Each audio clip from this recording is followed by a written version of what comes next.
Hi అందరికీ. ఈరోజైతే Sunday కదా, సండే స్పెషల్ మా ఇంట్లోనైతే నాటుకోడి కూర. దీని తయారీ విధానం మీరు చూస్తూ ఉండండి. నేను మీకు ఒక మంచి కథ చెప్తా ఉంటా, మీరు ఈ వీడియోని చూస్తూ ఉండండి. Thank you very much. నా వీడియో నచ్చితే లైక్ చేయండి, షేర్ చేయండి అండ్ సబ్స్క్రైబ్ చేయండి. Thank you.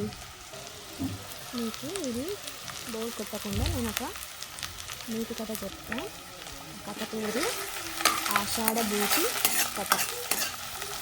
పూర్వం ఒక ఊరిలో దేవశర్మ అనే సన్యాసి ఒకడుండేవాడు.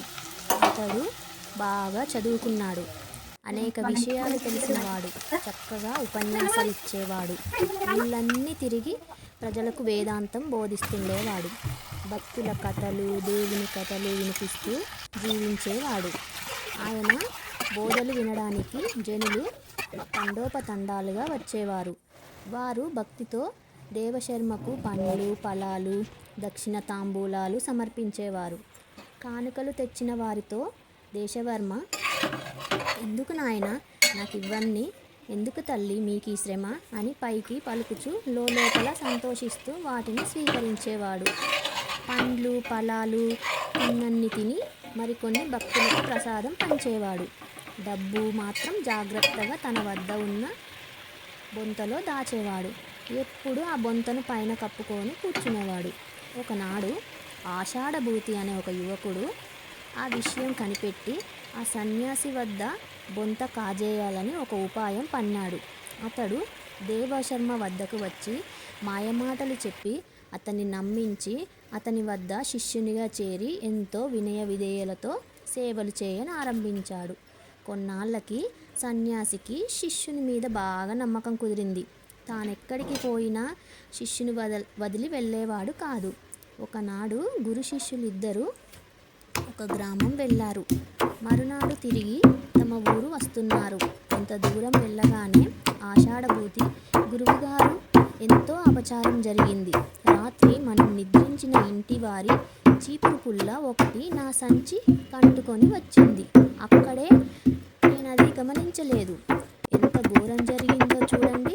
గడ్డి పరకపైన పరుల సొమ్ము పాము వంటిది గదా, పరధనాన్ని కాజేయడం కన్నా పాపం లేదు అని తమ బోటి పెద్దలు చెబుతారు కదా. తమ సెలవైతే నేనిప్పుడే వెళ్ళి ఈ సొమ్మును ఆ ఇంటి వారికి ఇచ్చి వస్తానని వెనుకకు పరిగెత్తి దారిలో కొంతసేపు గడిపి తిరిగి వచ్చాడు.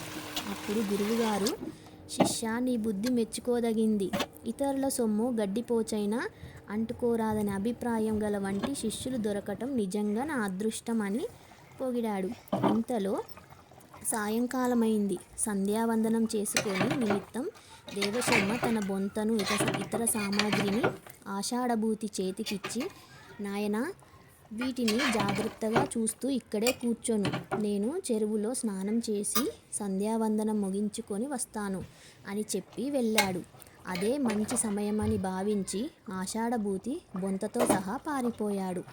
కొంతసేపటికి దేవశర్మ గట్టుపైకి వచ్చి చూడగా ఆషాఢభూతి కనబడలేదు. శిష్య, ఆషాఢభూతి, నాయనా, ఆషాఢభూతి ఎక్కడున్నావు? త్వరగా రా నాయనా అని అతడు గొంతు చించుకొని కేకలు వేశాడు. ఎంతగా అరిచి గీపెట్టినా, ఎంత గాలించినా శిష్యుని జాడ తెలియలేదు. మంచివాడని, ఉత్తముడని శిష్యుని నమ్మి ఎన్నాళ్ళ నుండి దాచుకున్న ధనమంతా ఆ దుర్మార్గునికి అప్పగించెను అని దేవవర్మ ఎంతో దుఃఖించాడు. ఆషాఢభూతి వంటి నమ్మక ద్రోహులుంటారని లోకంలో, కాబట్టి త్వరపడి ఎవరిని నమ్మరాదు. తానొకటి తలిస్తే దైవమొకటి తలుస్తుంది. తాడెక్కడి వాడికి తాడి వాడి తలదన్నే వాడుంటాడు. ధనము భోగము ఎరుగని లోబివాడు కూడబెట్టిన ధనం చివరికి దొంగల పాలై తీరుతుంది అని ఈ కథ సారాంశం. దమనకుని వలన పై కథలు విన్న కరటుడు ఈ కథలు సరే, మరి నీ వీపుడేమి చేయదలచవడిగాడు?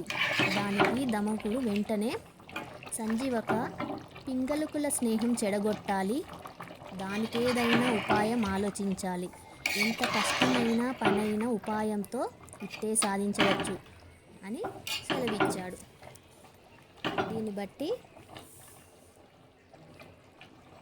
మనము ఒకటి తలుస్తే దైవం ఒకటి తలుస్తుంది అనేది ఈ ఆషాఢభూతి కథ.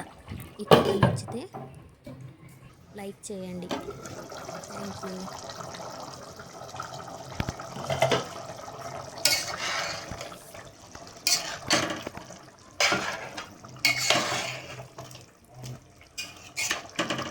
దీని అర్థం ఏంటిదంటే అన్నం పెట్టిన ఇంటికే కన్నం వేసినట్లు అని అర్థం.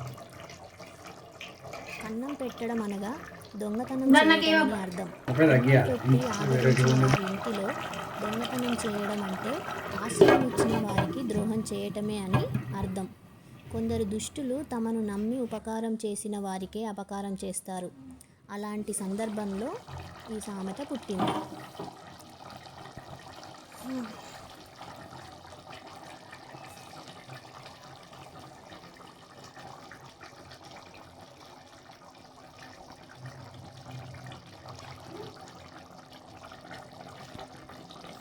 నాటుకోడి కదా, కొద్దిగా టైం పడుతుంది ఉడకడానికి, అందుకే బోర్ పడుతుందని ఈ కథ ఒకటి చెప్పిన. ఎంతమందికి ఈ కథ నచ్చింది? నచ్చితే లైక్ చేయండి. ఎంతైనా నాటుకోడి ఉడకాలంటే కనీసం 30 గంట టైం పడుతుంది. ఇందులో సీక్రెట్ మసాలా వేయించిన కదా, దాంట్లో పుదీనా, కొబ్బరి పొడి నేను వేయలేదు, అది కూడా వేసి ఆ మసాలాని ప్రిపేర్ చేసి చికెన్ కర్రీలో వేస్తే చికెన్ కర్రీ చాలా మంచిగా గ్రేవీగా వస్తుంది. చాలా అంటే చాలా టేస్ట్ ఉంటుంది. ఎవరికైనా ఇది తెలిస్తే చెప్పండి మసాలా గురించి. ఈ మసాలా ప్రిపేర్ చేసుకొని ఈసారి మీ కర్రీస్లలో వేయండి. ఆ తర్వాత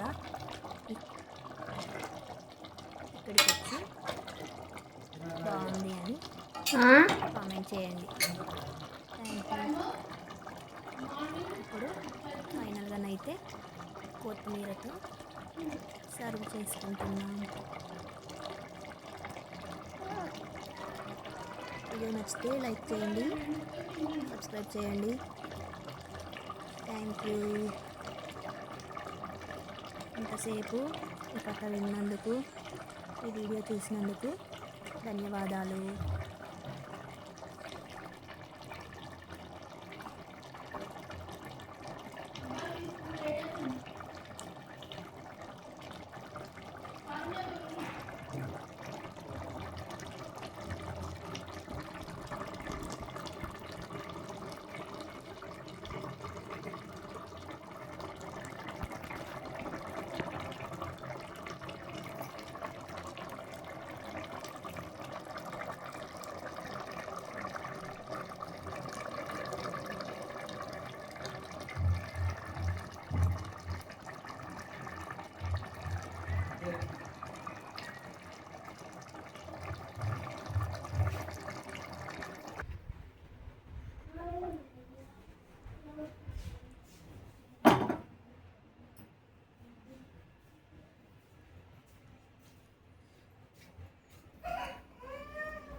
Rahim.